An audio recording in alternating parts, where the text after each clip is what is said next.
Hello dear students, आप सभी का फिजिक्स की ऑनलाइन क्लासेस में स्वागत है।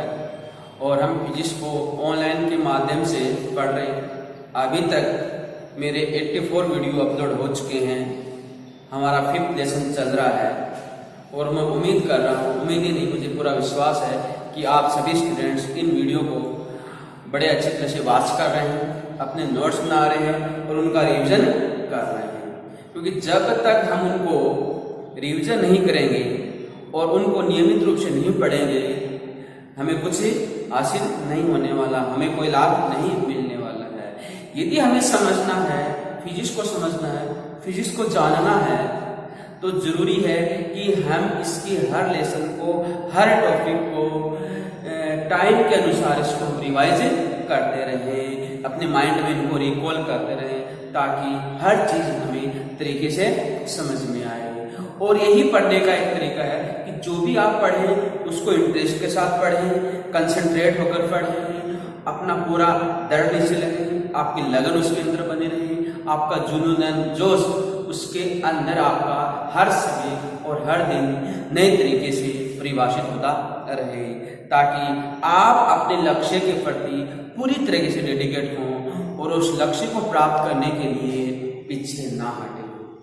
उसके लिए कोई समझौता आप ना करें, तभी आपको अपने जीवन में सफलता मिल सकती है। और इसके अलावा सफलता का कोई शॉर्टकट नहीं है, किसी तरीका कोई दूसरा ऑप्शन नहीं है। ऑप्शन एक है, अपनी स्टडी को कंटिन्यूस करते रहे, उसके अंदर रुचि पैदा करते रहे और अपनी जुनून को आगे बढ़ाते रहे। तो चलते हैं अपने आज के नए टॉपिक के ऊपर, अपने जोश और जुनून को बनाते हुए, अपने पोटेंशियल को और भी ज्यादा स्ट्रॉन्ग करते हुए और उसका सही यूज करते हुए। तो आज का हमारा टॉपिक रहने वाला है ओमीय तथा अनओमीय प्रतिरोध। ओमिक एंड अनओमिक रेजिस्टेंस की हम बात करेंगे। इससे पहले हमारा ओम का नियम आया था और हमने क्या देखा था उसके नियम में कि यदि कोई चालक कार है, यदि कोई चालक कार है, इसके सिरों के मध्य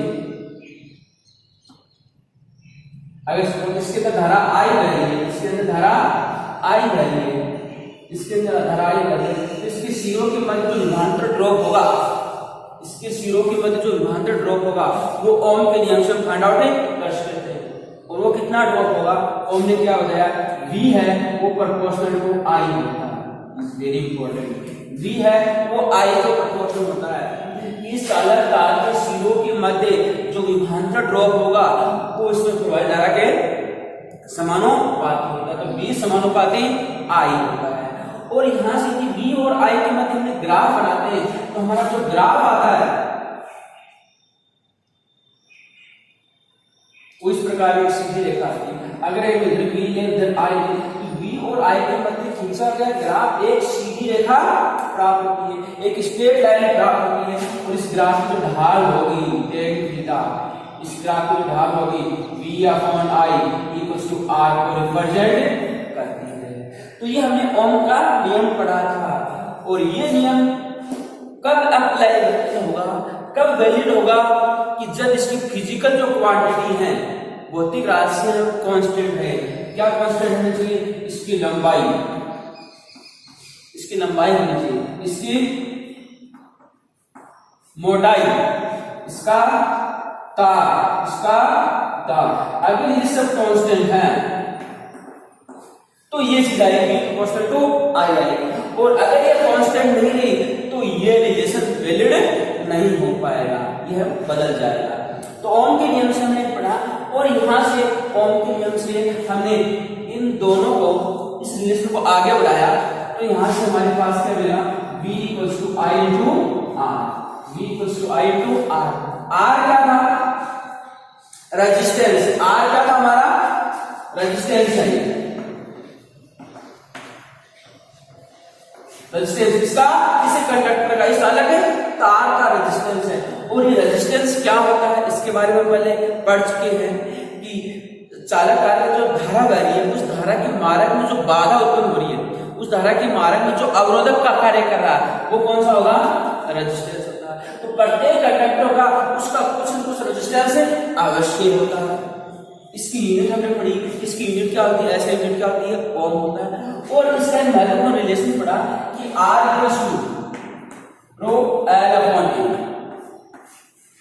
R equals to rho L upon T। यहाँ से हमें क्या पता लगा कि किसी भी चालक का जो प्रतिरोध होता है R होता है, वो चालक की लंबाई के डायरेक्टली प्रोपोर्शनल होता है और उसकी मोटाई उसकी एरिया के इनवर्सली प्रोपोर्शनल है। यानी लंबाई बढ़ेगी तो प्रतिरोध बढ़ेगा और मोटाई बढ़ेगी तो प्रतिरोध घटेगा। इसका मतलब किसी चालक का जो प्रतिरोध है वो उस चालक के सैंपल पर डिपेंड कर रहा है, उस चालक के सैंपल पर उसके प्रतिरस पर डिपेंड करता है। तो ये किस पर डिपेंड करता है, सैंपल। एक चालक आपका ये, दूसरा चालक आपका ये, इसका रेजिस्टेंस R1 है, इसका रेजिस्टेंस R2 होगा। क्यों? क्योंकि इसकी लंबाई कम है, इसकी लंबाई ज्यादा है, इसकी लंबाई कम है, इसकी लंबाई ज्यादा है, क्योंकि लंबाई पर डिपेंड कर रहा है। तो किसी चालक है उसके अलग अलग जो सैंपल हैं, कोई छोटा है, कोई बड़ा है, कोई मोटा है, तो उनका रेजिस्टेंस भी क्या होगा, अलग अलग होगा। ध्यान, उसका रेजिस्टेंस भी क्या होगा, अलग अलग होगा। क्यों? क्योंकि वो L और A पर डिपेंड करता है। लेकिन यहाँ पर एक अनदर क्वांटिटी आती है रो, एक अनदर क्वांटिटी रो, जिसे हम कहते हैं रेजिस्टिविटी। क्या कहलाती है, प्रतिरोधकता।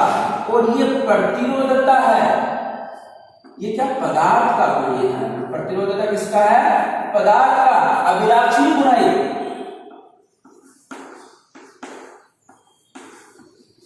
ये पदार्थ का अभिलाक्षी गुण है। ये जो है ये डिपेंड नहीं करेगी इसकी लंबाई पर, ये R पर डिपेंड नहीं करती और इसके एरिया पर डिपेंड नहीं करती। जिस प्रकार से रेजिस्टेंस L और A पर डिपेंड करता है, इस प्रकार से दो इन पर डिपेंड नहीं करती। क्यों? क्योंकि ये पदार्थ का गुण है, ये पदार्थ का गुण। इसका मतलब एक ही पदार्थ के अलग अलग सैंपल ले लिए, एक ही पदार्थ के अलग अलग सैंपल ले लिए, तो उन सभी की रेजिस्टिविटी सेम होगी, उन सभी का रो का सेम होगा।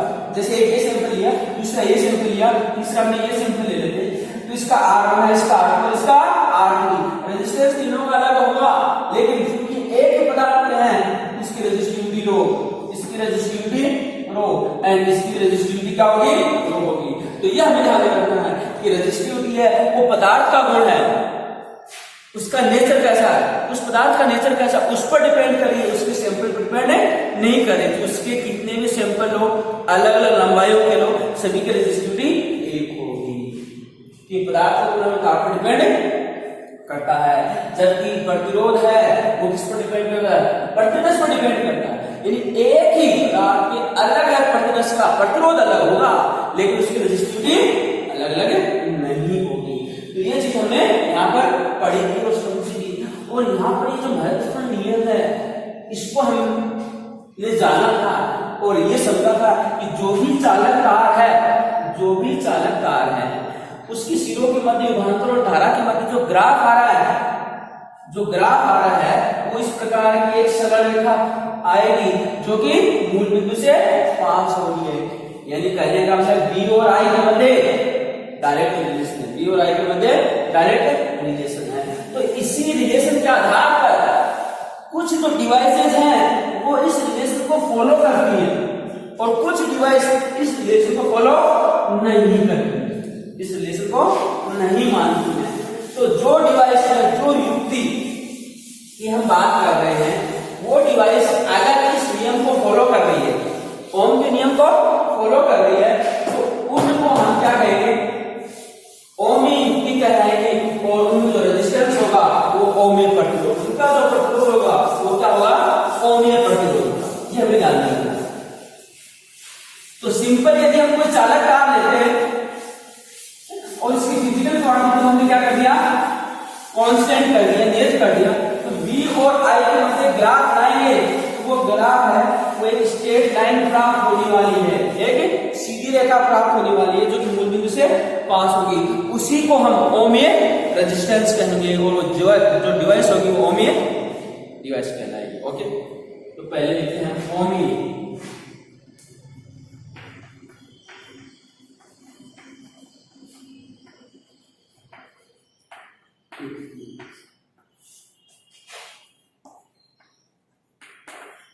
डिवाइस। ओमिक डिवाइस ये क्या होता है, इसके बारे में डिस्कस कर लेते हैं।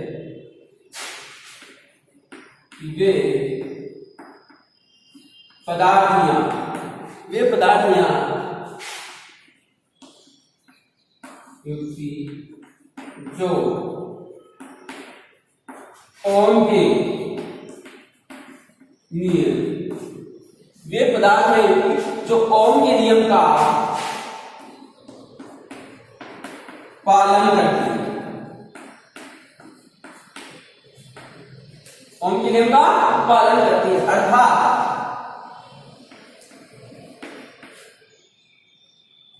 उनके लिए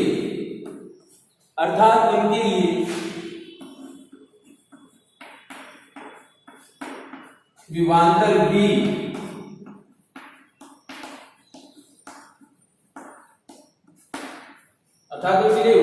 तथा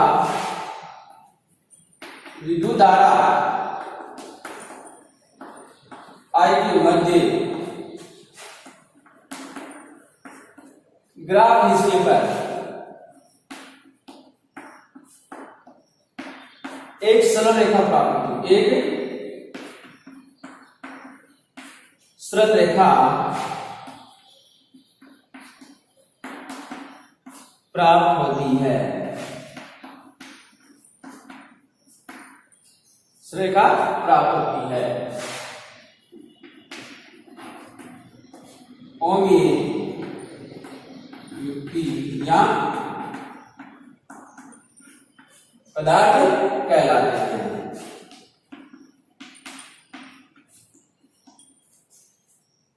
ठीक, तो क्या लिखा कि वे पदार्थ हैं युक्ति जो ओम के नियम का पालन करते हैं तथा जिनके लिए ओम के नियम का पालन करते हैं तथा उनके लिए विभवांतर विद्युत धारा I के मध्य ग्राफ इस तरह एक सरलरेखा प्राप्त होती है। थोड़ा सा इसको दूसरी रेखा प्राप्त होती है, सरलरेखा प्राप्त होती है जो कि मूल बिंदु से गुजरती है, जो कि मूल बिंदु से गुजरती है, जो कि मूल बिंदु से गुजरती है। ओमीय पदार्थियां युक्ति कहलाते हैं, ओमीय पदार्थियां युक्ति कहलाते हैं तथा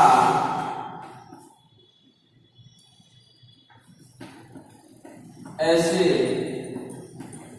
प्रतिरोध को ओमीय प्रतिरोध कहते हैं, ओमीय प्रतिरोध कहते हैं। जैसे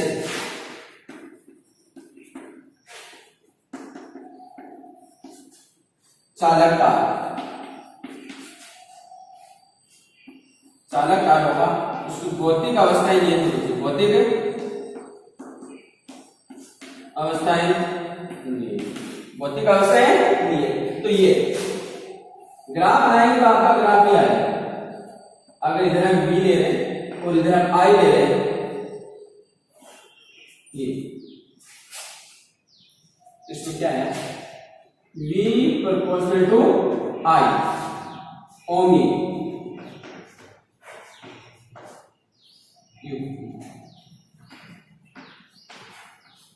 ये ओमी युक्ति के लिए, इसको नोट कर लीजिए। तो ओमी युक्ति क्या हुई कि वे युक्ति या पदार्थ जिनके लिए V तथा I के मध्य ग्राफ खींचे तो ओम के नियम का पालन करती है, ओम के नियम का पालन करती है तथा उनके लिए विभवांतर धारा के मध्य तो ग्राफ स्थित है, ग्राफ एक सरल रेखा प्राप्त होगी और इस सरल रेखा कहां से पास हो रही है, मूल बिंदु से पास होती है। तो ऐसा जो डिवाइस है वो क्या कहलाएगा, आपका ओमीय डिवाइस कहलाएगा। इनका जो रेजिस्टेंस होगा वो क्या कहलाता है, ओमीय रेजिस्टेंस कहलाता है। ओके, तो ये हमारा ओमीय युक्ति हुई जिसको हमने पढ़ा, इसको नोट कीजिए। इसके पश्चात हम अनओमीय करेंगे।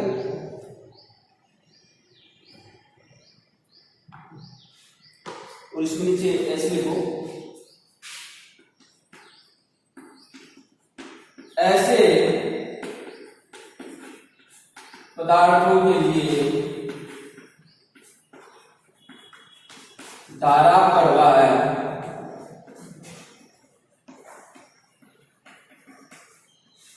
ऐसे पदार्थों के लिए धारा प्रवाह वो विभवांतर की ध्रुवता पर निर्भर नहीं करता। ऐसे पदार्थों के धारा प्रवाह विभवांतर की ध्रुवता पर निर्भर नहीं करता है। यानी विभवांतर की पोलैरिटी कैसे भी, पॉजिटिव नेगेटिव कैसे भी हो, उस पर डिपेंड नहीं करेगा, सिर्फ उसके मैग्नीट्यूड पर डिपेंड कर रहा है कि V directly proportional to I होने वाला है। ओके, इसको नोट कर लीजिए, ये आपका ओमी युक्ति होगी। नेक्स्ट हम लिखेंगे अनओमी युक्ति। अनओमी युक्ति, इसको समझें, अनओमी युक्ति, ठीक है। और इसका मतलब क्या होगा, जो ओम के नियम का पालन नहीं करेगी,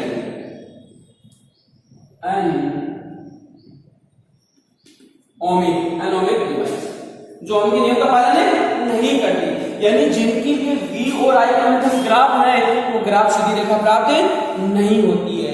जैसे हम अर्धचालक डायोड पढ़ेंगे, ट्रांजिस्टर पढ़ेंगे, निर्वात नलिका है, विद्युत अपघटित द्रव्य है, इनके लिए V और I के मध्य ग्राफ बनाते हैं, तो ग्राफ एक सीधी रेखा प्राप्त नहीं होती है, क्योंकि V उसके अंदर I के प्रोपोर्शनल नहीं होता, वहां पर रेजिस्टेंस हाई हो जाता है, इसके कारण से ये ग्राफ सीधी रेखा प्राप्त नहीं होता, रेजिस्टेंस बढ़ना शुरू हो जाता है। इसको नोट कर लिया, हम इसको आगे करते हैं। अनओमी युक्ति, वे पदार्थ हैं जो ओम के नियम का पालन नहीं करते। वे पदार्थ हैं युक्ति जो ओम के नियम का पालन नहीं, ओम के नियम का पालन ध्यान इसमें लिख लेना, जो ओम के नियम का पालन नहीं करते हैं, ओम के नियम का पालन नहीं करते, तथा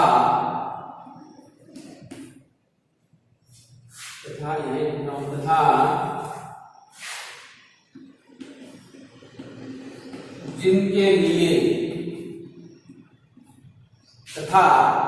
ओम के नियम का पालन नहीं करते, तथा जिनके लिए विभवांतर V तथा विद्युत धारा I के मध्य ग्राफ है, एक सरल रेखा प्राप्त नहीं होती, ग्राफ सरल रेखा प्राप्त नहीं होती, सरल रेखा प्राप्त नहीं होती, सरल रेखा प्राप्त नहीं होती।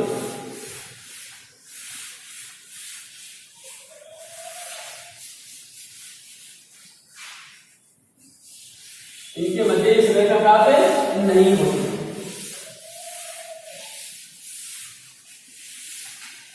धारा I के मध्य ग्राफ सरल रेखा प्राप्त नहीं होती है, अर्थात VI ग्राफ वक्रीय होता है, वक्रीय होता है। ऐसे पदार्थों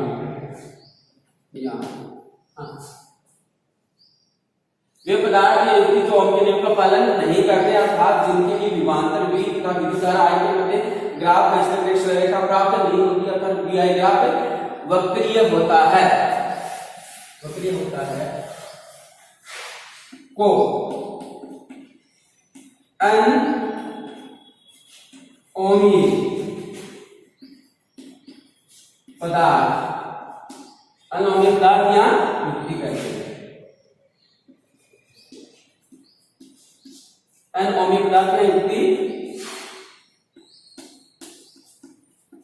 कहते हैं। तो ये अनओमी हो जाएगा, ऐसे पदार्थ क्या हो जाएंगे, अनओमी हो जाएगा।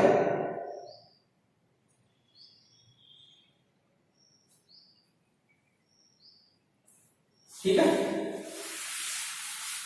जैसे कुछ एग्जाम्पल लिख देते हैं, अनओमी युक्तियों के एग्जाम्पल, ये इंपॉर्टेंट है। यहाँ से क्वेश्चन पूछा जाता है 2 नंबर का, अम्लीय तथा अनअम्लीय पदार्थों के बारे में समझाइए और उनके एग्जाम्पल दीजिए। पदार्थों के बारे में समझाइए, उनके एग्जाम्पल दीजिए।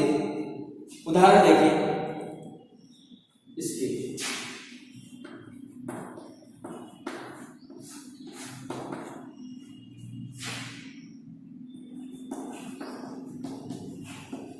विसर्जन नलिका,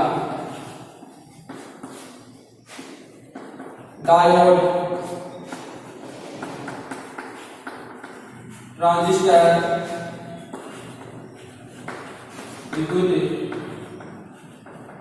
विद्युत, ये इसके एग्जाम्पल है। डायोड, ट्रांजिस्टर, विद्युत विद्युत द्रव्य, विसर्जन नलिका, या इसको हम निर्वात नलिका ज्यादा अच्छा रहेगा, निर्वात नलिका।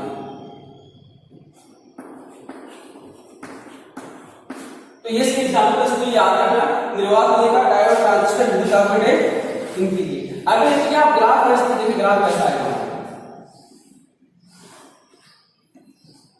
इधर आई लिया गया और इधर वी लिया गया, तो जो ग्राफ आएगा वो ऐसा है।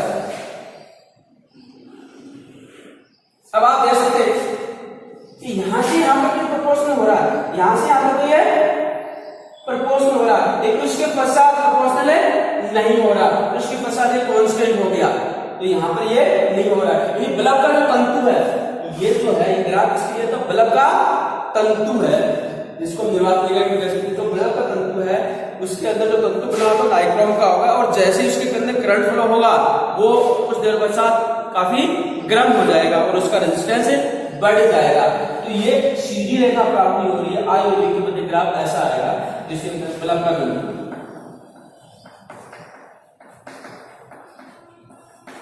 बल्ब के तंतु का। दूसरा देखिए, ये इधर आप आई ले रहे हो, इधर वी ले रहे हो, ये डायोड का है। आगे हम पढ़ेंगे डायोड के लिए वी और आई के बीच ग्राफ बचेंगे, तो आपका ग्राफ इस प्रकार का प्राप्त होगा, ग्राफ को ऐसा प्राप्त होगा। तो आप देख सकते हैं यहां पर कुछ नहीं हो रहा है, फिर यहां जाके बढ़ रहा है, और फिर अचानक से काफी तेजी से हो गया, काफी तेजी से बढ़ गया। तो ये भी नहीं डायोड। और एक तीसरा विद्युत आघूर्ण,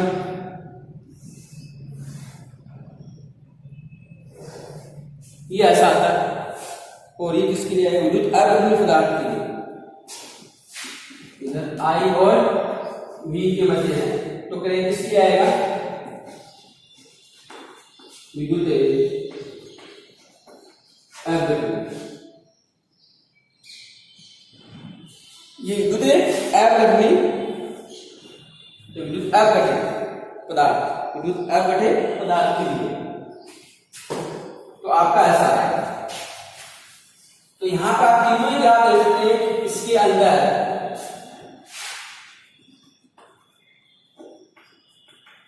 विद्युत अपघटित पदार्थ के लिए। तो आपसे पूछा जा सकता है निर्वात नलिका या बल्ब का तंतु या टॉर्च का तंतु के लिए ग्राफ ऐसा आएगा, आई और वी के मध्य प्रारंभिक लगता है कि समानुपात है, लेकिन उसके पश्चात समानुपात नहीं रहता है। यहाँ से आप देख रहे हैं, यहाँ से अचानक बढ़ गया, काफी तेजी से बढ़ गया, तो वी और आई के मध्य समानुपात नहीं, यानी एक सरल रेखा न ये प्राप्त हो रही है, न ये प्राप्त हो रही है, और नहीं आपको ये प्राप्त हो रही है। तो ये सभी डिवाइसेस क्या है, अनओमीय होती है, क्योंकि ये ओम के नियम का पालन नहीं करती है। तो हमने क्या पढ़ा, ओमीय और अनोमीय। जो ओम के नियम का पालन करता है वो ओमी हो जाएगा, इसके लिए वी और आई के मध्य ग्राफ में एक स्ट्रेट लाइन प्राप्त होती है, उसको हम कहेंगे ये स्ट्रेट लाइन, ये ओमी है। साधारण चालक तार है, अगर उसकी फिजिकल जो क्वांटिटी उनको हमने कांस्टेंट कर दिया, तो वी और आई के मध्य ग्राफ हमारा ऐसा प्राप्त होगा, वो ओमीय डिवाइस होगी, ओमीय रेजिस्टेंस होगा। लेकिन कुछ ऐसी डिवाइसेस हैं जो इस नियम का पालन नहीं करती, अर्थात जिनके लिए वी तथा आई के मध्य ग्राफ उसमें सरल का प्राप्त नहीं होता, अर्थात वी आई ग्राफ वक्रीय होता है। और ऐसे पदार्थों का अनओमीय पदार्थ या युक्ति कहते हैं। और ये इसके एग्जाम्पल्स आपको यहाँ पर दिए गए हैं, तो इसको नोट कर लीजिए। तो 2 नंबर के क्वेश्चन में ये पूछा जाता है कई बार ओमी और अनओमी पदार्थ क्या है उसको हम समझाइए, जो उसके एग्जाम्पल है दीजिए, तो ये आप कर सकते हैं। ओके,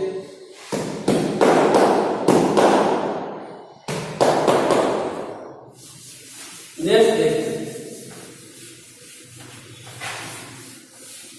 तो सिंपल सा था, बहुत सिंपल सा था। जहां ओम का मीन पड़ा वहीं से ओमी और अनओमी युक्तियों के बारे में पता चलता है, उनके रेजिस्टेंस के बारे में हमें पता चलता है कि V और I के मध्य कैसा रिलेशन वो दे रहे हैं।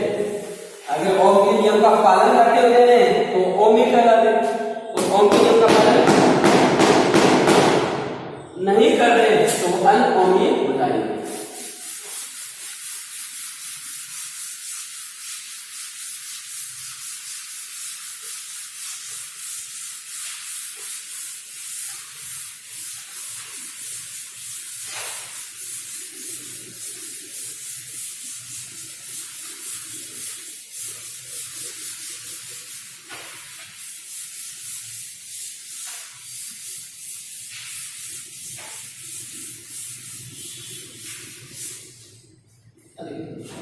कार्बन प्रतिरोध का मान,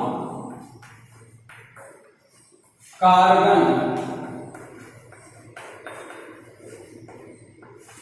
अगला हमारा टॉपिक है कार्बन प्रतिरोध का मान।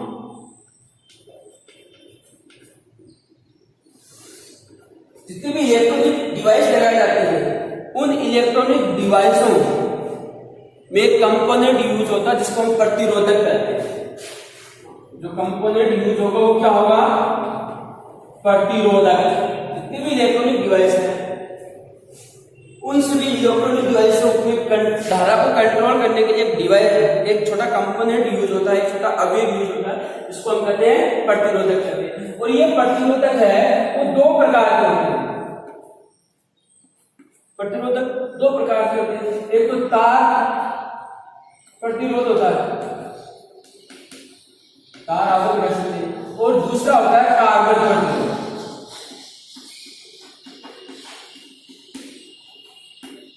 दो प्रकार का प्रतिरोध काम में इलेक्ट्रॉनिक जो डिवाइस है उनमें धारा को कंट्रोल करने के लिए, डिवाइस को कंप्लीट करने के लिए हम एक कंपोनेंट, उसमें बहुत सारे कंपोनेंट, एक नहीं बहुत सारे कंपोनेंट यूज किए जाते हैं इलेक्ट्रॉनिक डिवाइसों में, जिसको हम प्रतिरोधक कहते हैं। प्रतिरोधक दो प्रकार के होते हैं, तार प्रतिरोधक होता है, तार प्रतिरोधक होता है, दूसरा कार्बन प्रतिरोध, ये तार आवरण प्रतिरोध।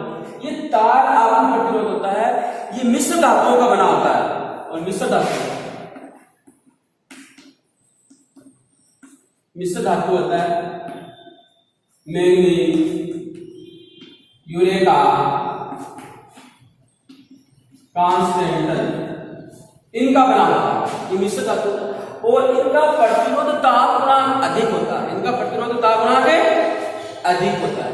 ध्यान दीजिए, तार आवरण जो प्रतिरोधक है ये मिश्र धातुओं की बनी होती है, और मिश्र धातु कौन सा था? Manganese, eureka, constantan. इनका प्रतिरोध ताप गुणांक अल्फा उच्च होता है, इसको हम आगे डिस्कस करेंगे। और इनका जो प्रतिरोध का मान आता है वो कम होता है, इनके प्रतिरोध का मान क्या होता है? कम होता, अधिक नहीं रखा जाता। और यदि हमें अधिक मान का प्रतिरोध तैयार करना है इनकी सहायता से, तो हमें तार की लंबाई बढ़ानी पड़ेगी, क्योंकि प्रतिरोध किस पर डिपेंड कर रहा है? तार पर। तार की लंबाई बढ़ानी पड़ेगी, तो वो तार की लंबाई बढ़ा देंगे तो इलेक्ट्रॉनिक डिवाइस उसको कहाँ लगाएंगे? उसकी लेंथ बढ़ गई तो वहां पर उसमें दिक्कत आ रही है। दूसरा जो हम यूज करेंगे वो कौन सा होता है? कार्बन प्रतिरोधक होता है। उसके अंदर अलग अलग रंग की पट्टियां बनी होती है। आपने देखा होगा कि अगर कोई आपने पुराना टीवी खोलकर देखा है, या कोई रेडियो खोलकर देखा है, या मोबाइल भी देखा हो, तो उसके अंदर जो चिप होती है, जो बोर्ड बना होता है जिसको मदरबोर्ड कहते हैं, उसके अंदर बहुत छोटे छोटे कंपोनेंट्स लगे होते हैं।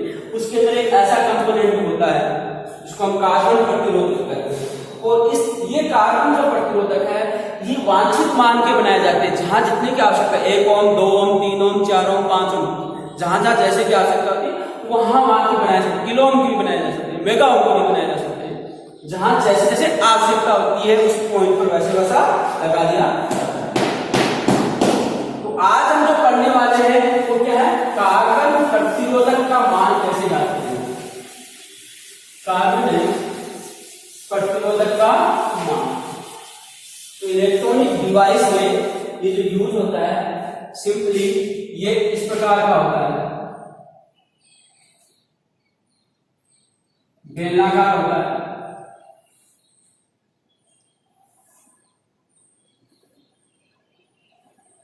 इस प्रकार का बेलनाकार लगा होगा इस प्रकार का, और इसके अंदर पट्टियां बनी होती है अलग अलग कलर की।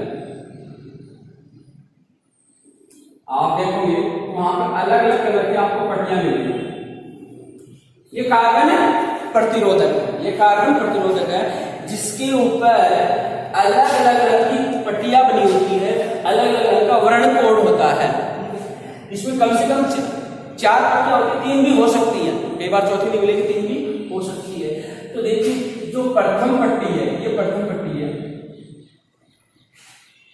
ये क्या है, सारी क्या रंग पट्टियां, ये क्या है रंग पट्टियां, ये सारी रंग पट्टियां हैं। प्रथम पट्टी क्या होता है, प्रथम सार्थक, प्रथम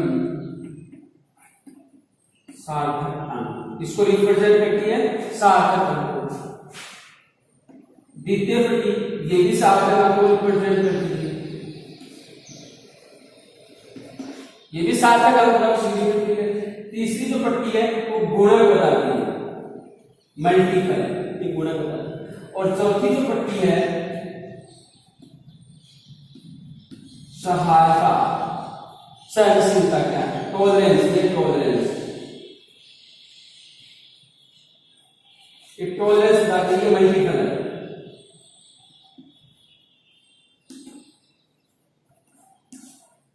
ठीक है, तो इसके आधार पर हम इनको डिसाइड करेंगे। हमें इसमें ध्यान रखना है कि आपको ऐसा कार्बन प्रतिरोधक दिया जाएगा, इस कार्बन प्रतिरोधक में 4 पट्टियां मिलेंगी, बेलनाकार होता है, 4 मिलेंगी या 3 भी मिल सकती है। प्रथम दोनों पट्टी इनका रंग, इसका रंग क्या है, उसका सिग्निफिकेंट फिगर अलग होगा, इस रंग का सिग्निफिकेंट फिगर अलग होगा। तो प्रथम 2 पट्टियां सार्थक अंक को रिप्रेजेंट करती है, सिग्निफिकेंट फिगर को रिप्रेजेंट करती है कि उस कलर का सिग्निफिकेंट फिगर क्या है। ठीक है, तीसरी पट्टी उसका मल्टीपल है, गुणक है, दशमलव की गुणक के रूप में रिप्रेजेंट करेगा। चौथी पट्टी उसकी सहायता के रूप में है, सहायता क्या है, टॉलरेंस, यानी इतना हो एक्यूरेसी उसके अंदर है, उसको रिप्रेजेंट करती है। अब हम एक टेबल बनाते हैं, उस टेबल के माध्यम से हमें याद रखेंगे कि कौन सा कलर कोड है, उसका क्या नंबर होगा, उसका सिग्निफिकेंट फिगर क्या होगा, उसका मल्टीपल क्या होगा, उसका टॉलरेंस क्या होगा। तो हम टेबल बनाते हैं, उस टेबल की सहायता से हमें याद कर देंगे।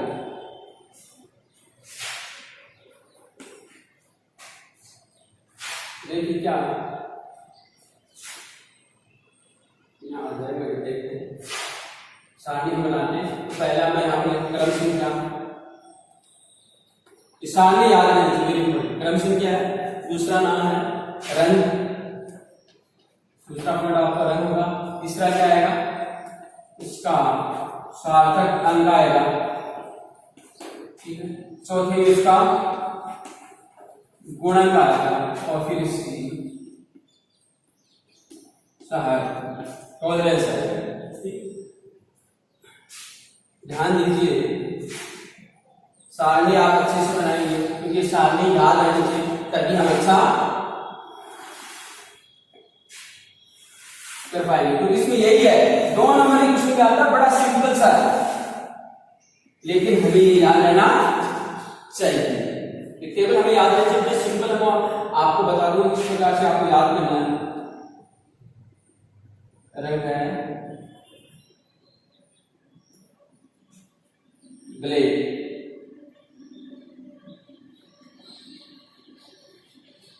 रंग ब्लैक है यहाँ पर, यानी कि काला।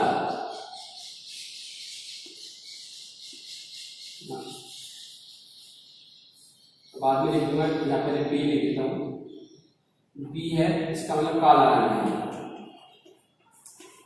काला रंग। ठीक, दूसरा देखिए बी, फिर बी है, इसका मतलब गोरा रंग। तीसरा लाल रंग। चौथा, इस सारणी बड़ी इंपॉर्टेंट, इस सारणी की बहुत ही इंपॉर्टेंस है जो हमें इसी को भी याद करना है। तीसरा ओ, ऑरेंज, और ऑरेंज कौन सा? नारंगी। वाई, येलो, पीला।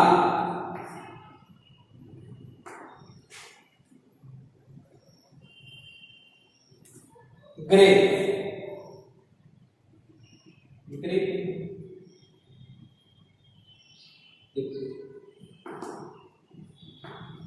ब्लू, नीला।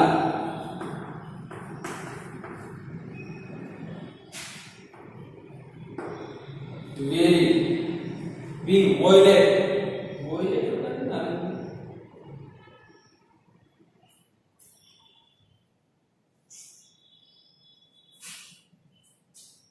ब्लैक, ठीक है, ब्राउन, भूरा, रेड, लाल हो गया। ऑरेंज, ऑरेंज, नारंगी, ठीक है। तो वॉयलेट, स्लेटी,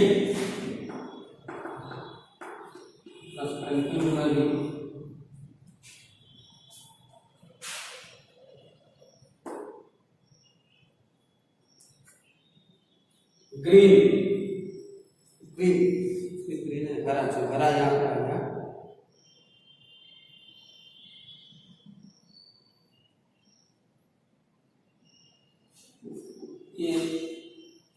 ये हरा है, ग्रीन नहीं हरा, ये हरा, ग्रीन है, ये हरा है।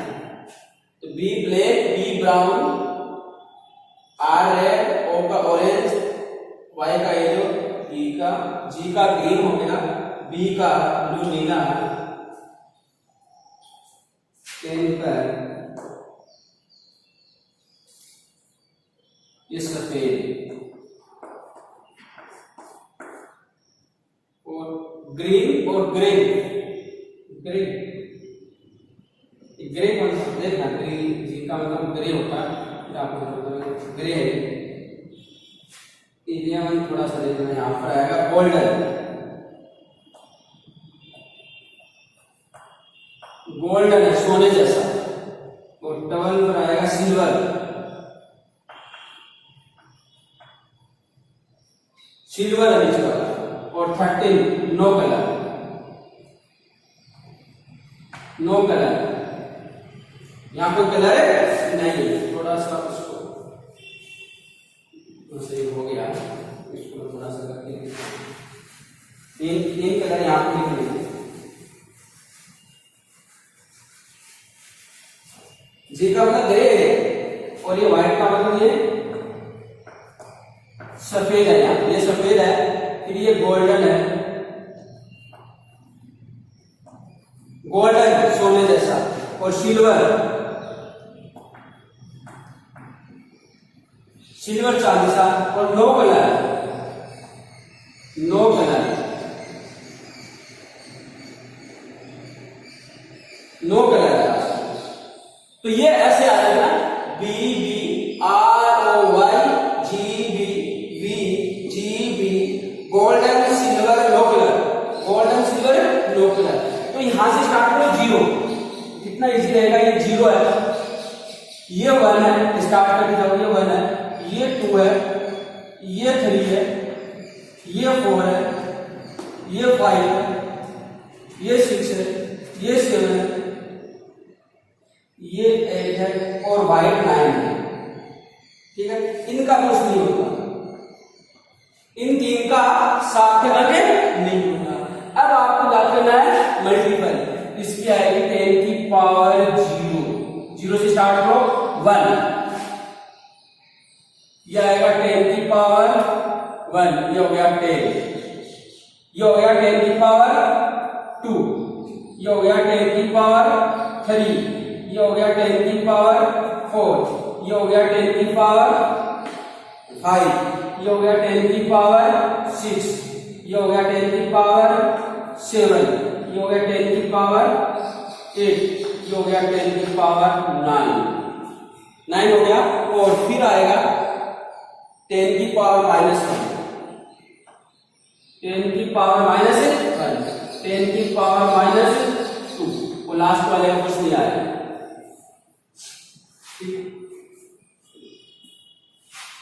यानी कि 9 का 10 की पावर 9, और फिर गोल्डन आ रहा है इसका मल्टीपल 10 की पावर -1, सिल्वर इसका मल्टीपल 10 की पावर -2, एंड नो कोई कलर नहीं, उसका कोई मल्टीपल नहीं होने वाला है।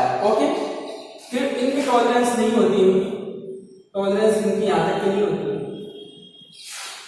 गोल्डन इसकी आएगी +-5%, तो मैं यहां लिख देता हूं तो टॉलरेंस है, थोड़ा सा और आप समझ जाए। टॉलरेंस जब इसकी आएगी, इनकी टॉलरेंस नहीं है, गोल्डन की आएगी। गोल्डन की टॉलरेंस +-5%, सिल्वर की +-10%, एंड नो कलर की +-20%। तो ये ऐसे याद रखना है, इसको इस रूप में याद रखना। ये टेबल वेरी इंपॉर्टेंट है, क्योंकि इसका नंबर चूक हो गया तो आपका पूरा गलत हो जाएगा, इसका नंबर चूक हो गया तो पूरा आपका गलत हो जाएगा। ध्यान दीजिए एक बात, पहला ब्लैक है, फिर ब्राउन भूरा है, फिर रेड लाल है, फिर ऑरेंज नारंगी है, फिर येलो पीला है, फिर ग्रीन हरा है, फिर ब्लू नीला है, फिर वॉयलेट स्लेटी है, फिर ग्रे और वॉयलेट ये जी ग्रे है, फिर डब्लू व्हाइट है, फिर गोल्डन है, फिर सिल्वर है, और फिर नो कलर है। तो इनका क्रमांक 0 से लेकर 9 तक आ रहा है। गोल्डन, सिल्वर और नो कलर का कोई साथ कलर नहीं है। फिर बुरा 10 की पावर 0 से स्टार्ट होकर 10 की पावर 9 तक चल रहा क्रम, कोई दिक्कत नहीं है। गोल्डन का 10 की पावर -1 है, सिल्वर का 10 की पावर -2 है, एंड नो कलर का कोई मल्टीपल नहीं है। टॉलरेंस है वो सिर्फ गोल्डन, सिल्वर और नो कलर की होगी, क्योंकि लास्ट पट्टी या तो आपको गोल्डन की मिलेगी या सिल्वर की मिलेगी, या कोई पट्टी नहीं मिलेगी। अगर लास्ट पट्टी गोल्डन की आती है तो +5% आएगा, सिल्वर की आती है तो +10% आएगा, एंड नो कलर की आती है तो +-20% आएगा। इसको लिखो टॉलरेंस है, टॉलरेंस है, ठीक है। अब देखो इसको याद करने का एक तरीका है, एक अच्छा सा सेंटेंस है, उसकी सहायता से इसको आप याद कर सकते हो। उस सेंटेंस को देखिए, बड़ा इंटरेस्टिंग सेंटेंस है कि बीबी रो, याद आ जाएगा, B B row great, B B row Great Britain, Bibi row Great Britain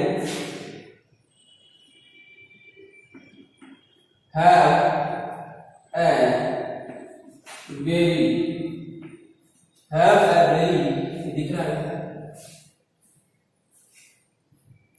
have a very good wife, have a very, इसको पूरे को have a very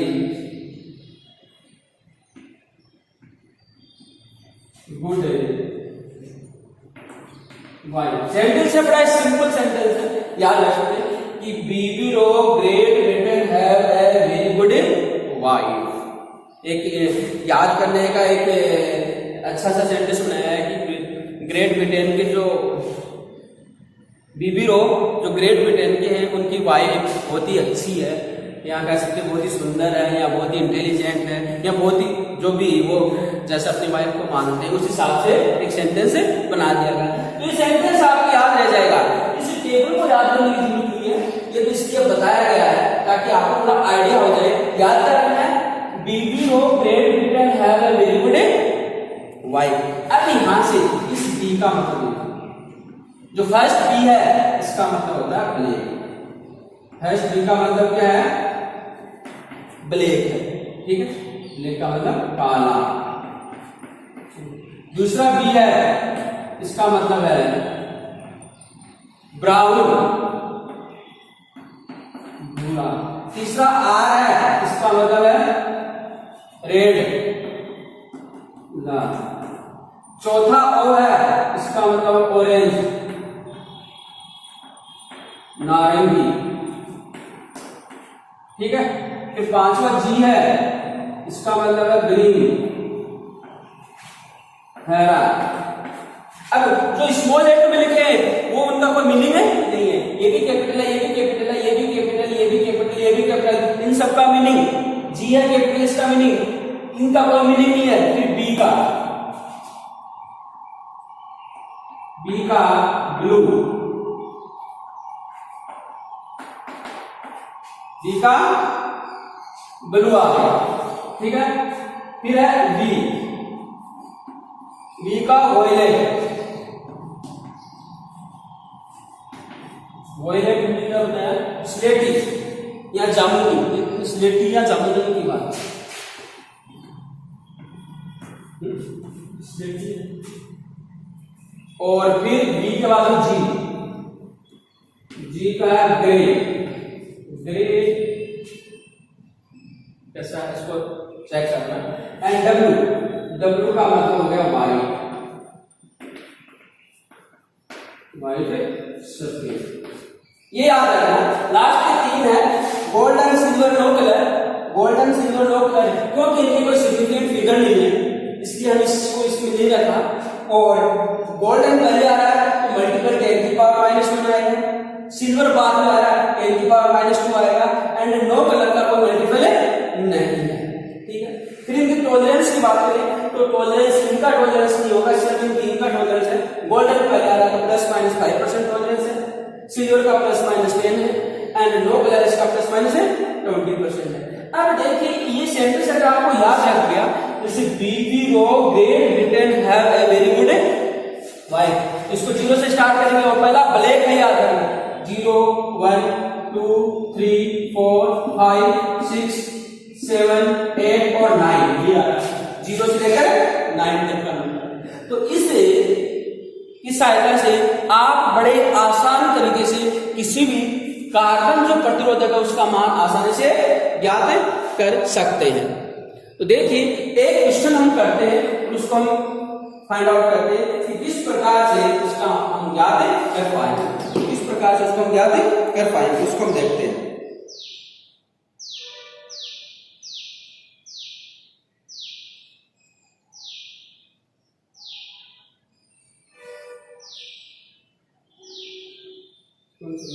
हरा, नीला, वॉयलेट बैंगनी, हाँ स्लेटी या ग्रे स्लेटी होता है,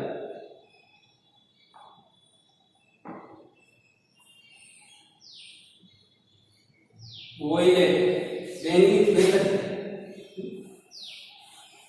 स्लेटी या बैंगनी, थोड़ा सा मैं भी कंफ्यूज हूँ इसके अंदर। वॉयलेट बैंगनी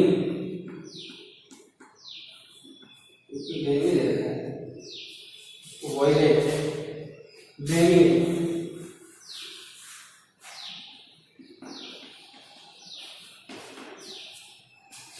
जैसे इसका ये है, ये आपने इसको नोट कर लेना कि ऐसे आएगा।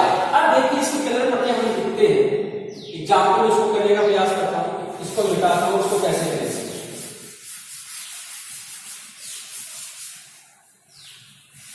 एग्जाम्पल आपको दिया है, क्वेश्चन दिया है, जैसे ये पहले वाला आपको दे दिया लाल, ये पट्टी का लाल है, दूसरी आपको क्या दे दी पीला, तीसरी आपको क्या दे दी, तीसरी आपको दे दी हटा रहा है,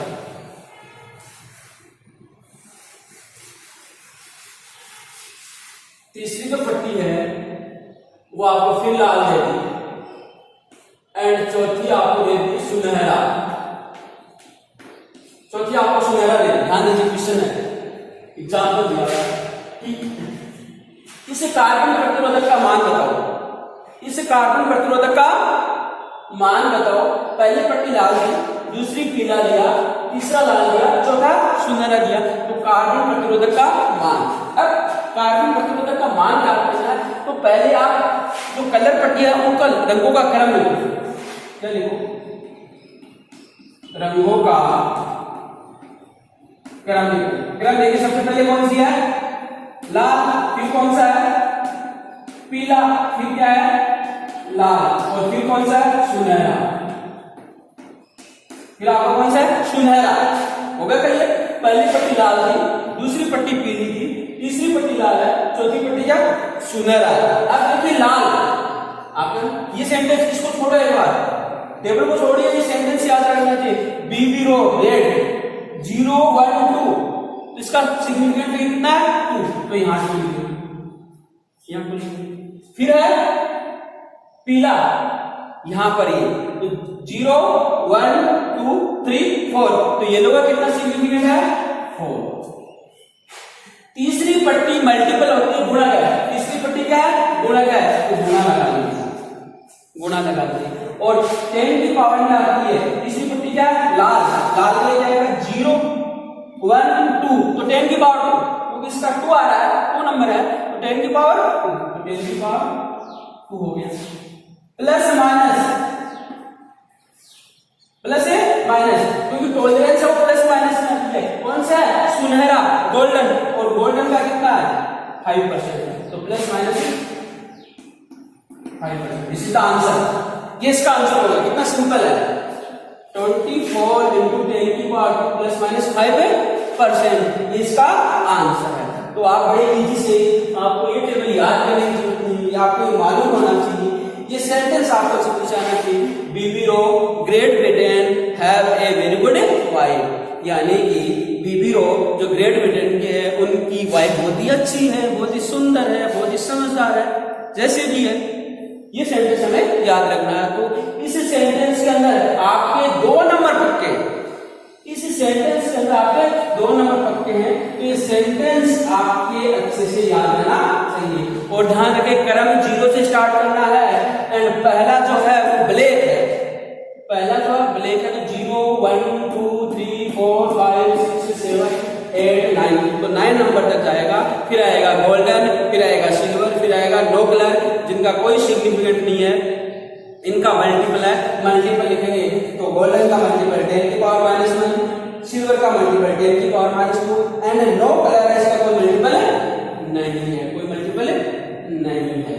और टॉलरेंस है, गोल्डन की टॉलरेंस प्लस माइनस 5% है, सिल्वर की प्लस माइनस 10% है, एंड नो कलर की नहीं। तो ये होगी। एक क्वेश्चन और कर लेते हैं, इससे आपके समझ में और आ जाए।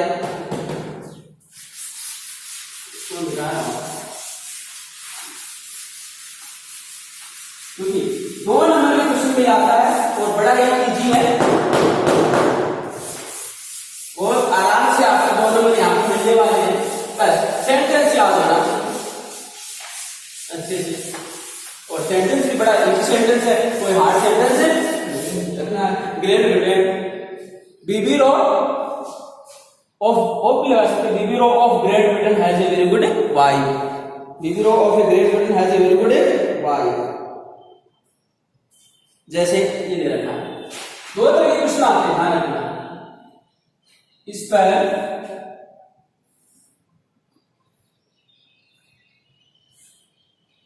2 तरह के क्वेश्चन आते हैं, एक ये होगी, दूसरी पट्टी ये होगी, तीसरी ये होगी, और चौथी 4 पट्टी। और पट्टियों का रंग कौन सा दिया हुआ है? पीला, पहला दिया हुआ है पीला, फिर दिया हुआ है नारंगी, पीला, नारंगी, भूरा, दूसरी पट्टी, तीसरी पट्टी भूरी दी हुई है, एंड चौथी पट्टी सुनहरा, सुनहरा, ये चौथी पट्टी हो गया, इसका दिया हुआ, ये इसका दिया। इसका क्या होगा? तो देखिए क्रम, रंगों का क्रम, सॉल्यूशन हम करेंगे तो रंगों का क्रम देखो, पहले कौन सा है? पीला है, फिर है नारंगी है, फिर है भूरा है, फिर कौन सा है? सुनहरा, फिर कौन सा है? सुनहरा है। पीला, नारंगी, भूरा, सुनहरा लिख लिया। अब हमारा जो स्टेटमेंट है वो याद रखना चाहिए, पीला, बीबी रोल, ये दाखिला वाई, तो 0 1 2 3 4, तो कितना आएगा इसका 4। नारंगी ऑरेंज 0 1 2 3 नंबर 3 मल्टीपल, तीसरी है मल्टीपल आती है, मल्टीपल का मल्टीप्लाई कर दो। बुरा ब्राउन, ब्राउन 2 नंबर पर है, ये 0 से स्टार्ट होता है 1, तो 10 की पावर 1, तो 10 की पावर 1 प्लस माइनस सुनहरा का प्लस माइनस 5%, जो गोल्डन है उसकी टॉलरेंस प्लस माइनस है 5%, तो plus minus 5%, this is the answer, इसका आंसर हो गया। तो इस प्रकार से इसको लिख सकते हैं, ठीक है। ये इसको लिखिए, इसको लिखिए 43 into 10 की पावर 1 ओम प्लस माइनस 5%, ये हो गया 43 into 10 की पावर 1 प्लस माइनस 5%, इसके अंदर इसका आंसर हो गया। तो बड़ा सिंपल सा था, इसको हमने किया है, तो किसी का भी आप निकाल सकते हैं। जैसे दूसरा ये कर लेना, समझ में आ गया होगा, इस प्रकार से करेंगे। दूसरा क्वेश्चन देखिए, ये मैंने दूसरा क्वेश्चन करवाया है, ये कार्बन प्रतिरोध का पहला क्वेश्चन करवाया, ये दूसरा क्वेश्चन करवाया। एक क्वेश्चन और देखते हैं जिससे हमें और पता चले, मिटा देता हूं, इसको नोट कर लेते हैं।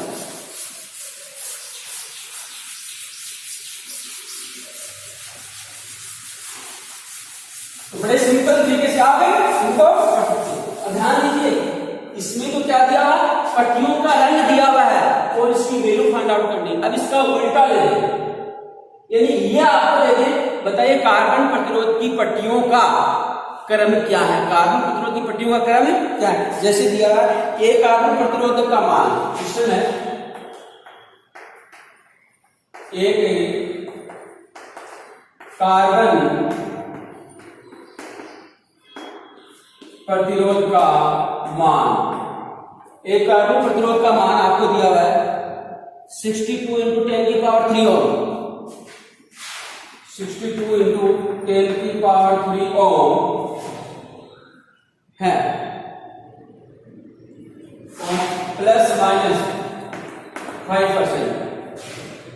इसके वर्ण कोड के क्रम लिखो, इसके वर्ण कोड के क्रम लिखो। बताना कि प्रथम पट्टी कौन से कलर की, द्वितीय पट्टी कौन से कलर की, तृतीय कौन सी है, चतुर्थी कौन सी है। तो ये देखिए, अब देखिए इसका सॉल्यूशन, मान क्या दिया है 62 into 10 की पावर 3 प्लस माइनस 5%। हमें पता है ये भी प्रथम सार्थक अंक है, ये भी सार्थक, ये क्या आपका प्रथम सार्थक अंक है, ये भी क्या है सार्थक अंक है, ये क्या है गुणक है, और ये क्या है सहायता टॉलरेंस। तो यहां से हमें पता है कि 6 नंबर कहां से आएगा, 0 से स्टार्ट करो, 0 1 2 3 4 5 6 बी, और बी कौन सा है ब्लू, ये ब्लैक है, ये ब्राउन है, तो ये क्या है ब्लू, नीला। कौन का हो गया, प्रथम पट्टी कौन सी होगी नीला, प्रथम पट्टी कौन सी होगी नीला हो गया। फिर क्या आ गया 2 0 1 2 रेड, 0 1 2, तो 2 किसका हो गया रेड का। तो द्वितीय पट्टी कौन सी होगी लाल रंग की होगी। फिर टॉलरेंस आ गया 10 की पावर 3, 10 की पावर 3 कहां जाएगा, 10 की पावर 0, 10 की पावर 1, 10 की पावर 2, 10 की पावर 3, ओ का कौन सा ऑरेंज यानी नारंगी, कौन सी होगी नारंगी। और चौथी कौन सी है सुनहरा, टॉलरेंस 5% सुनहरा, तो इसका बन जाएगा, या आप बना सकते हैं ये कार्बन प्रतिरोध,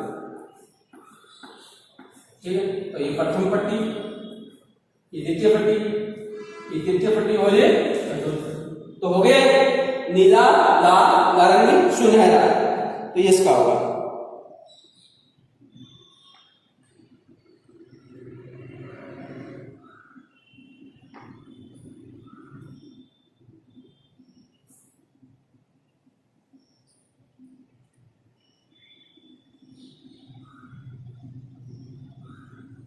ओके, तो कहीं कोई दिक्कत है नहीं आने वाली है। तो इस प्रकार से कार्बन प्रतिरोधक का मान आसानी से ज्ञात कर सकते हैं। ये बड़ा इंपॉर्टेंट सेंटेंस है जिसको आप आसानी से कर सकते हैं, याद रख सकते हैं कि बीबी row of Great Britain have a very good wife. जरूरी नहीं ये दूसरा भी रख सकते हैं, हमारे लिए इजी ये था इसलिए हमने आपको इजी सेंटेंस बनाया। और कोई अगर दूसरा बनता तो वो भी रखें, लेकिन ये क्रम नहीं टूटना चाहिए। 0 1 2 3 4 5 6 7 8 9 ये क्रम नहीं टूटना चाहिए। यही इनके सिग्निफिकेंट फिगर है, याद रखें। ठीक है, टॉलरेंस मल्टीपल एंड टॉलरेंस के लिए आप अलग रखेंगे, क्योंकि मल्टीपल और टॉलरेंस, मल्टीपल और जो टॉलरेंस है पहला आएगा गोल्डन, ये याद रखेंगे, फिर आएगा सिल्वर, फिर आएगा no colour. No colour golden का 10 की पावर -1 है मल्टीपल, इसका 10 की पावर -2 है, इसका कोई मल्टीपल नहीं है। इसकी टॉलरेंस ±5% है, इसकी टॉलरेंस ±10% है। और अगर कोई नो कलर है तो उसकी टॉलरेंस ±20%। जैसे एक एटम है, एक क्वेश्चन और कर ले ताकि आपके और अच्छे से समझ में आ जाए। एक क्वेश्चन हम और कर लेते हैं और जिससे आपके ये डाउट है और क्लियर हो जाए। तो इसमें हम क्या करने वाले हैं, जैसे अगर आपको इस प्रकार का एक दे दिया जाए, कार्बन प्रतिरोध दे दिया जाए और इसके अंदर ओनली 3 पट्टियां डालेंगे, इसके अंदर ओनली 3 पट्टियां। पहली पट्टी आपको दे दी लाल, दूसरी पट्टी दे दी आपको पीला, तीसरी पट्टी दे दी आपको भूरा, ये दे दी। इसका बताइए क्या है, इसका मान कितना आएगा। तो देखिए क्रम देखो, रंगों का क्रम लिखिए। क्रम क्या है, पहली पट्टी आपकी लाल आ रही है, दूसरी पट्टी आपकी पीली आ रही है, तीसरी पट्टी भूरा आ रहा है और चौथे पर नो कलर है, कोई रंग नहीं, नो कलर है, कोई कलर नहीं। तो लाल के लिए क्या आएगा, देखिए लाल के लिए 1 0 1 2, ये 0 से 0 1 2 तो 2 आ गया सिग्निफिकेंट। फिर पीला येलो, ये भी सिग्निफिकेंट फिगर होगा, दूसरी पट्टी तो 0 1 2 3 4 तो 4 आ गया। तीसरी मल्टीपल होती है भूरा का आता है 0 1, भूरा ब्राउन 10 की पावर 1 हो गया। ठीक है, इतना ओम कर दो और प्लस माइनस नो कलर के लिए 20%, नो कलर के लिए 20%। इसको लिख सकते हैं 24 into 10 ohm plus minus 20%। This is the answer. Okay, तो इस प्रकार से आज हमने कई चीजों के बारे में डिस्कस किया कि ओमी और अनोमी पदार्थ क्या होती है और कार्बन जो प्रतिरोधक है उसकी वैल्यू हम कैसे फाइंड आउट करते हैं। एक टेबल हमने बनाई, टेबल सिर्फ आपको समझने के लिए बनाई थी। उसके पश्चात हमने एक स्टेटमेंट लिखा, बीबी रो Great Britain have a very good wife. इस स्टेटमेंट को इसी क्रम में याद रखना है, इसका सीक्वेंस नहीं टूटना चाहिए, क्योंकि सीक्वेंस टूट गया तो आपका पूरा आंसर गलत हो जाएगा। और ध्यान रखें, पहला जो है वो 0 से स्टार्ट होगा और पहला कलर है वो कौन सा होगा, ब्लैक होगा। तो इस प्रकार के कार्बन प्रतिरोधक में 4 पट्टियां होती हैं, कई बार 3 भी मिलती है। पहली पट्टी प्रथम सार्थक अंक, दूसरी पट्टी दूसरा सार्थक अंक, तीसरी पट्टी गुणक को रिप्रेजेंट करती है और चौथी पट्टी उसके टॉलरेंस को रिप्रेजेंट करती है। अगर चौथी पट्टी नहीं है इसका मतलब नो कलर है, नो कलर का टॉलरेंस होता है 20% होता है। ओके, तो आज के लिए इतना ही हम पढ़ेंगे। जैसे वीडियो को पूरा वॉच करें, अच्छे से अपने नोट्स बनाएं और इसको समझें। अगर कहीं कोई डाउट है तो हमें बताइए, हम आपके हर डाउट को क्लियर करेंगे। लेकिन पढ़ें जरूर, अपनी कंसिस्टेंसी बनाए रखें, अपनी रेगुलरिटी बनाए रखें और अपने चैनल को अधिक से अधिक विद्यार्थियों तक पहुंचाएं, सब्सक्राइब कराएं, ताकि हम सभी विद्यार्थियों तक पहुंचने का हमारा जो मकसद है उसको पूरा कर सकें। ओके, धन्यवाद, थैंक यू।